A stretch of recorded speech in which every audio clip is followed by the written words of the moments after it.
Rannsóknir á loðnu eru í uppnámi vegna verkfalls háseta á rannsóknarskipum Hafrannsóknastofnunar.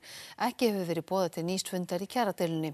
15 hásetar eru í verkfalli en aðrir í áhöfninni mæta daglega til vinnu, jafnvel þótt rannsóknarskipin 2, Árni Friðriksson og Bjarni Sæmundsson, hafi nú legið bundin við bryggju í 4 vikur. Það tómlegt að litast borð í Árna Friðriksinni þessa dagana.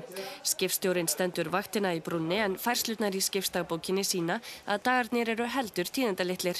Legið við Faxagarð, yfirmenn mætti til vinnu, hásetar í verkfalli. Svona hefur skipsdagbókin litið út í heila mánuð. Og ef við værum ekki í verkfalli þá hefðum við verið að koma í land núna úr mikilvægum túrum sem að Hafrannsóknastofnun er búin að gera í 16 ár sem er haustralið. Og svo áttu við verið í loðnumælingu líka við Grænlandssund. Nú kominn ís á svæðið og því óvíst með loðnumælingar sem eru forsenda þess að hægt sé að gefa út upphafskvóta fyrir árið 2013. Þá verður rallið svokallaða varla klárað úr þessu en það er stærð helstu fiskistofna við landið metin. Þetta er mjög alvarleg staða. Styðjið þið kjarabaráttu háseta? Já, alveg heilsugar, við styðjum það og það er ekkert annað í stöðunni, það er löngu orðið tímabært að laga þeirra kjör. Vélstjórar eru ekki í verkfalli og mæta því daglega til vinnu borð.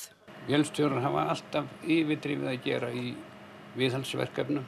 Það er reynt að nýta öll stopp og öll tækifæri sem að koma.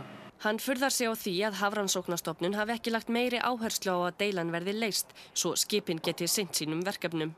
Mér finnst að stofnunin mætti sýna fram á það í fjölmiðlum mikið meira hvað þetta hefur mikla þýðingu. Þessi verkefni. Ég hélt að þetta væri áríðandi, þessi túrar. Það var hátíðleg stund.